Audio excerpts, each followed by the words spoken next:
नमस्कार दोस्तों, आज मैं आपके लिए लाया हूँ नागराज सीरीज का पहला कॉमिक्स जो राज कॉमिक्स की देन है और ये one of the most successful franchise में से एक। तो बिना लेट किए आइए शुरू करते हैं इसका पहला हिस्सा। इस पहले हिस्से में हम नागराज की उत्पत्ति और कैसे वो बने और क्या पर्पस था उसके बारे में बताया गया। तो राज कॉमिक्स की एक दुर्लभ खोज थी नागराज, जिसके जो इमेज वगैरह देख रहे हो ना आप, इसको बनाया है परशुराम शर्मा ने। इसके जो एडिटर थे मेन वो थे मनीष चंद्रगुप्त साहब। नागराज कॉमिक्स का जो पहला सब टाइटल था वो था आतंकवादी गिरोहों की तबाही का देवता। संसार में फैले उग्रवादी संगठनों के नेताओं को प्रोफेसर नागमणि ने गोपनीय निमंत्रण भेजा। वर्षों से नागमणि का संपर्क इन लोगों से बना हुआ था।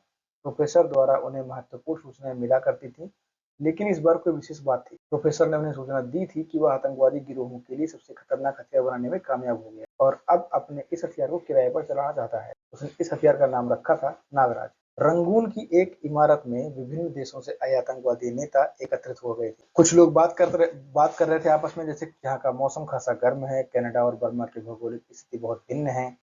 अगर नागराज हमारे मतलब का हथियार हुआ तो दूसरा बोलता है हम मिडिल ईस्ट को हिलाकर रख देंगे। नागमणि बोलता है कि उसी के लिए आप सबको बुलाया है, आप उसकी उपयोगिता का अनुमान स्वयं लगा सकते हैं। वह कंप्यूटर नहीं है, परंतु इंसान होते हुए भी कंप्यूटर से तेज कार्य की क्षमता रखता है। भीड़ से आवाज आती है कि आश्चर्यजनक, एक इंसान कंप्यूटर को मात दे पाया।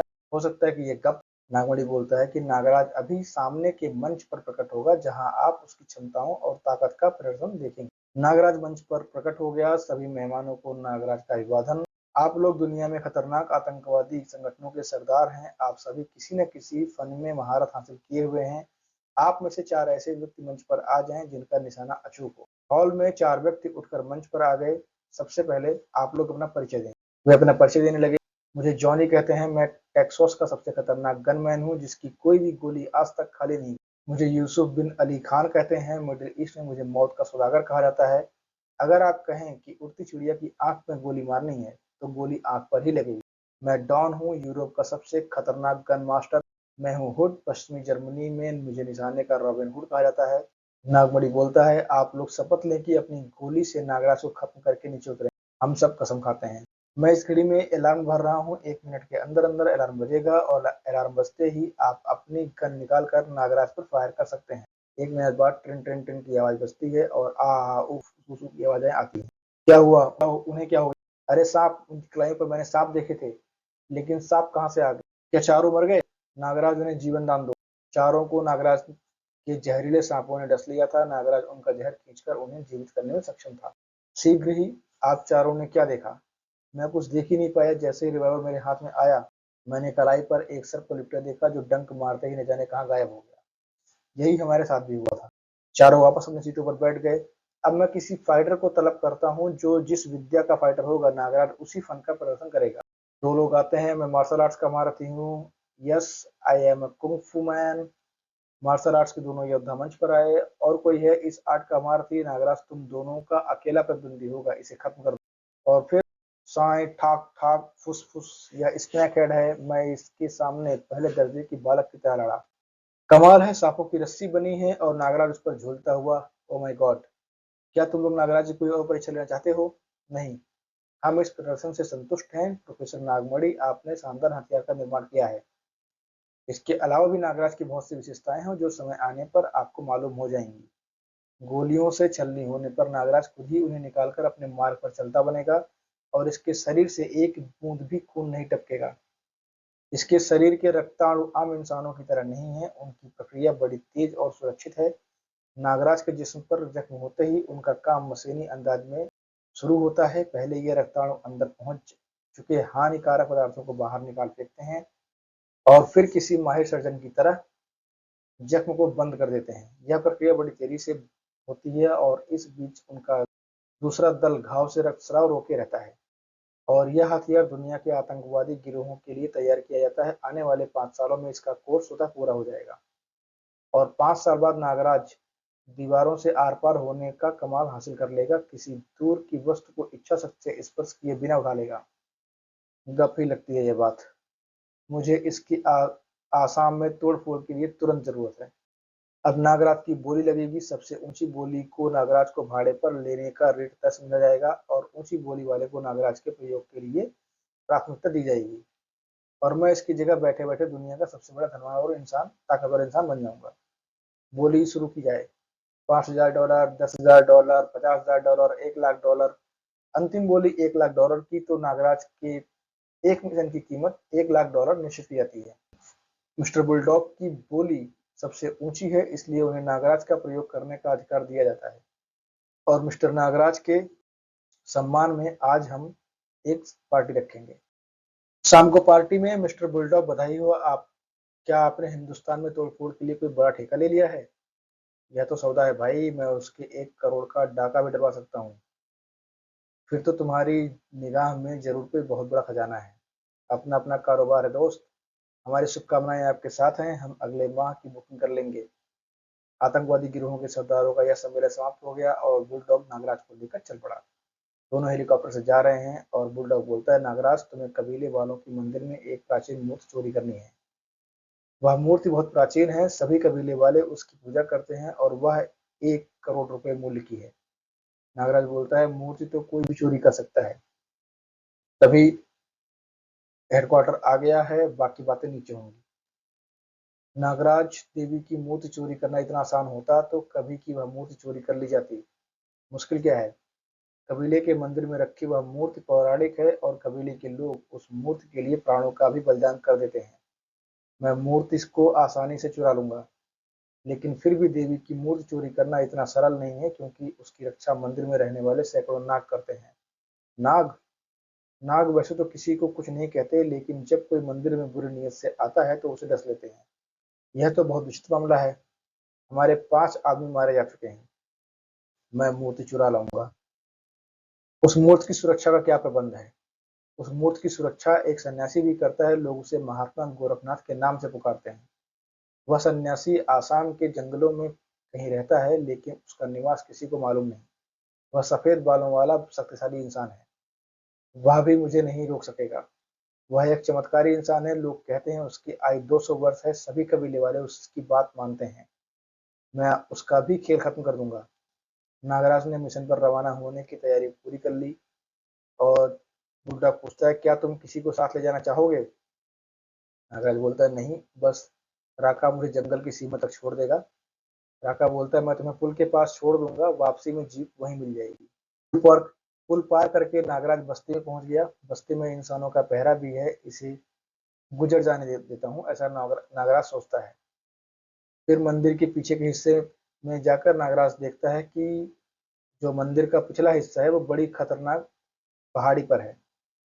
नागराज खुरदरी दीवार पर आसानी से चढ़ गया और शीघ्र ही वो मंदिर के टॉप पर पहुंच गया। वहां जाकर नागराज नागरस्सी का प्रयोग करता है और नीचे अंदरूनी प्रांगण में उतरता है। नीचे पहुंचने पर बाहर के कपाट तो बंद हैं और मैं अंदर आ गया हूँ। अब यह दरवाजा नागराज नागानंद नागराज का दायां हाथ था। नागानंद, तुम जल्द जाकर पता करो इसे अंदर से कैसे खोला जाता है।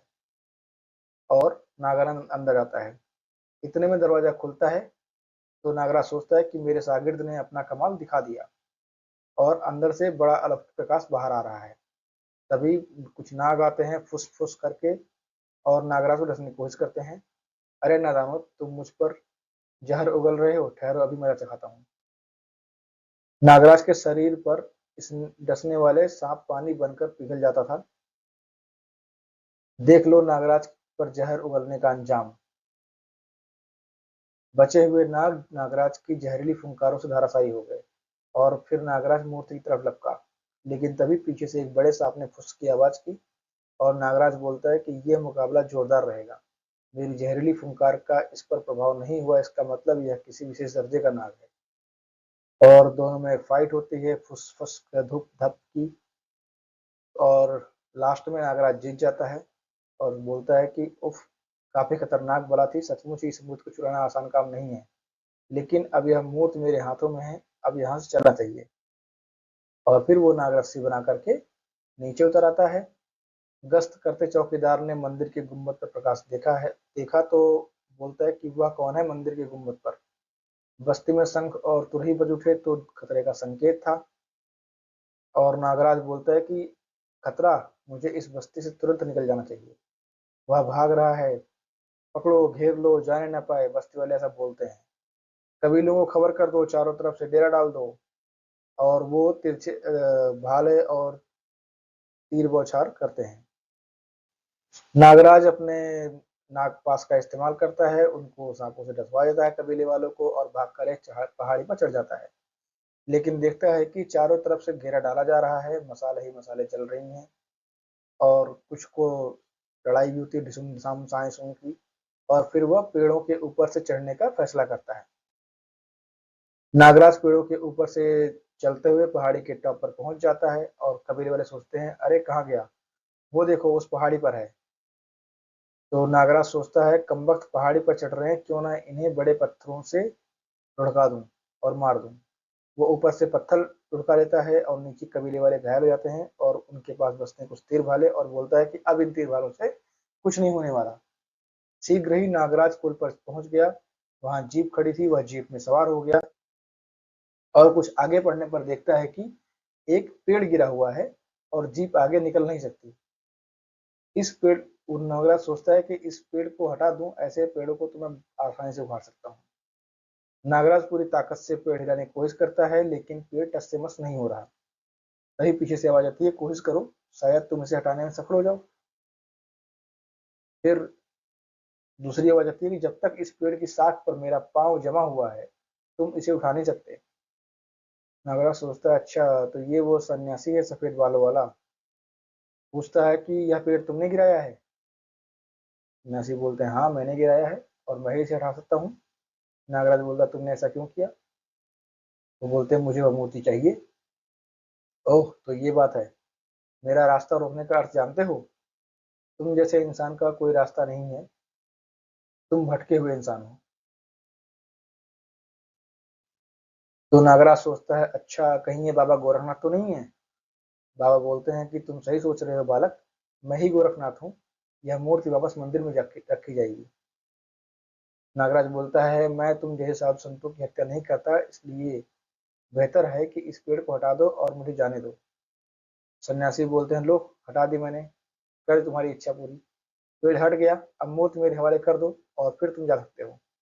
ये तुमने मेरा कहा ना माना तो फिर मैं तुम्हें भी अपने साथ ले जाऊंगा, और फिर तुम्हें दंड दिया जाएगा। देखता हूँ तुम मुझसे मूर्ति कैसे हासिल करते हो, मैं जा रहा हूँ। नागराज बोलता है और मूर्ति लेकर गाड़ी की तरफ बैठता है। तभी पीछे से उसके गले में फंदा आता है, और वो कुछ नाग फेंकता है बाबा गोरखनाथ की तरफ, और देखता है कि वो नाग वापस ही उसकी तरफ आ रहे हैं, क्योंकि बाबा गोरखनाथ के कंधे पर बैठा था काला नेवला सिकांगी। बाबा सिकांगी से बोलते हैं, सिकांगी वह रस्सी तोड़कर फरार होना चाहता है, और सिकांगी जो है वो नागराज पर हमला कर देता है। और तब नागराज समझ में आता है कि सिकांगी नेवले का धारक बहुत बड़ा जादूगर होता है, मैं इसकी असीमित शक्ति का मुकाबला नहीं कर सकता, मुझे भागना ही पड़ेगा यहाँ से। इतने में सिकंगी नागराज के चारों तरफ घूमने लगा, और उसके चारों तरफ एक जादुई लकीर बना देता है। तभी ठाक की आवाज आती है, बाबा नागराज को घायल करते हैं, और नागराज को और मूर्ति दोनों को उठाकर ले जाते हैं, और सोचते हैं कि भटके हुए लोगों को सही मार्ग दिखाना उनके लिए सबसे बड़ा दंड होता है। अगर यही इंसान अपनी शक्ति का प्रयोग मानवता की रक्षा के लिए करे तो लोग इसकी पूजा करेंगे। गोरखनाथ ने वशीकरण विद्या द्वारा नागराज के दिमागी हालत जानने शुरू कर दिए। नागराज, तुम नागमणि जैसे शैतान के गुलाम हो, तुमने उसने तुम्हें बनाया है, इसका मतलब तुम्हारी अपनी कोई स्वतंत्र हस्ती नहीं है। सबसे पहले मुझे यह जानना होगा कि तुम्हारा निर्माण कैसे होगा। तुम्हारे मस्तिष्क के चित्र अब मेरे मस्तिष्क में उजागर होंगे। और वो देखते हैं कि नागमणि इच्छाधारी सांप पकड़ना चाहता था, वह सांपों का विशेषज्ञ था, और सांप पकड़ने के लिए जंगलों में भ्रमण करता था। एक दिन वह जंगल में पहुंचा, तो देखता है कि एक मंदिर है, और एक सोचता है कि ये तो किसी नाग देवता का पुराना मंदिर मालूम पड़ता है। वो मंदिर के अंदर आता है, तभी नागमणि को किसी बच्चे के रोने की आवाज सुनाई दी। वो सोचता है कि वाह कितना प्यारा बच्चा है, इसको तो मैं पालूंगा। लेकिन जैसे ही नागमणि बच्चे को गोद में लेता है, सामने से एक नाग फुफकारता हुआ उसके मार्ग में आ खड़ा होता है। तो नागमणि सोचता है कि ये तो इच्छाधारी नाग है, मेरी आंखें धोखा नहीं खा सकती। और तभी इच्छाधारी नाग ने इंसानी रूप धारण कर लिया, और बोला, मेरे दर्शन बहुत मुश्किल से प्राप्त होते हैं। ऐ इंसान, तू जो भी है, गौर से मेरी बात सुन। एक लड़की मेरी पुजारन थी। किसी ने उसके साथ अत्याचार किया और परिणाम स्वरूप यह बच्चा पैदा हुआ।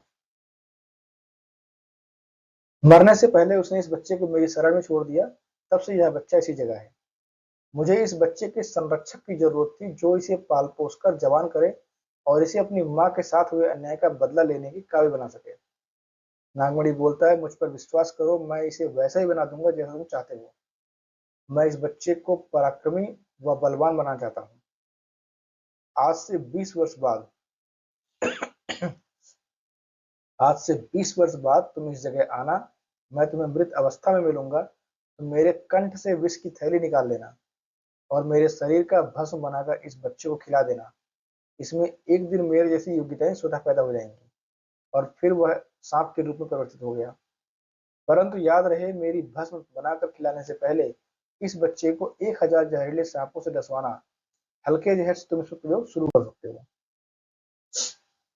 और सबसे अंत में तुम मेरे कंठ से निकली जहर की थैली से इसके शरीर में मालिश करोगे। थोड़ा सा जहर इसकी जीवा से स्पर्श कराओगे और तब यह नागराज बन जाएगा।